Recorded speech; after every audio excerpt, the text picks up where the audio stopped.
Media Arab sebut alasan Tiongkok tak berani macam-macam dengan Indonesia karena punya kepentingan besar ini. Indonesia merupakan negara besar di kawasan Asia Tenggara, yang salah satu wilayahnya bersinggungan langsung dengan Laut China Selatan. Dalam beberapa tahun terakhir, situasi di Laut China Selatan sering memanas seiring dengan agresivitas yang dilakukan Tiongkok. Misalnya pada tahun 2021 lalu. Menurut laporan situs berita Arab Al Jazeera, mengungkapkan Kepala Komando Indo-Pasifik AS, Laksamana AS John Aquilino. Ia mengatakan pada tanggal 20 Maret tahun 2021, terbang di dekat pos-pos terdepan yang dikuasai Tiongkok di Kepulauan Spratly di Laut Cina Selatan.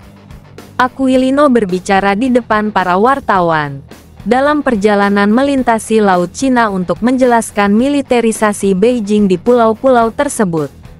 Menurutnya Beijing telah mempersenjatai setidaknya 3 pulau. Ia mengatakan bahwa Beijing telah mengerahkan senjata anti-kapal dan anti-pesawat sistem rudal, peralatan laser dan jamming, serta pesawat tempur di pulau-pulau tersebut. Dalam pernyataan tersebut, Washington mengkritik fokus aktivitas militer Tiongkok selama beberapa tahun terakhir. Namun, pernyataan ini dibantah langsung oleh media corong Tiongkok Global Times, yang menuduh AS mencoba melakukan provokasi. Beijing menyebut tindakan AS mencoba meniru krisis di kawasan Asia Pasifik, dan melakukan mobilisasi sekutu dan mitranya di kawasan itu untuk melawan Tiongkok. Hal ini dianggap sebagai indikasi pertikaian internasional di salah satu wilayah paling disengketakan di dunia. Dalam hal ini Al Jazeera menyinggung negara besar yang lokasinya bersinggungan dengan Laut China Selatan. Negara tersebut adalah Indonesia. Indonesia secara langsung memang tak terlibat dalam sengketa Laut China Selatan, namun memiliki wilayah Natuna yang bersinggungan langsung dengan Laut China Selatan, yang berpotensi menjadi sengketa di masa depan.